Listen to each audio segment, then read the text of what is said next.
नमाज पडला म्हणून काय छत्रपतीची ती भूमी आहे, सगळी आहे. आणि मला असं वाटतं काय नमाज पडल्यानं मस्जिद व्हायची होईल अशी भीती वाटत असेल तर मग मला वाटते हे नवलच आहे.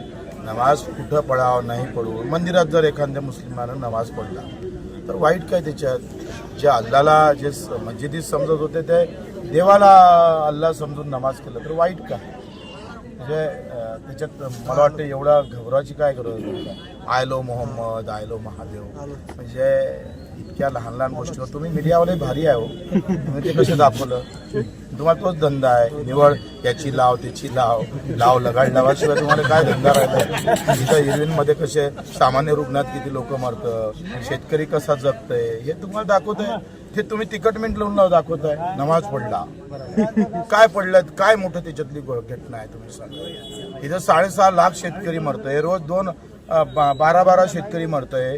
त्याचं तुम्ही तिथं बोललं तर दंगा होतोय ना, आम्ही मरतो तर काहीच होत नाही.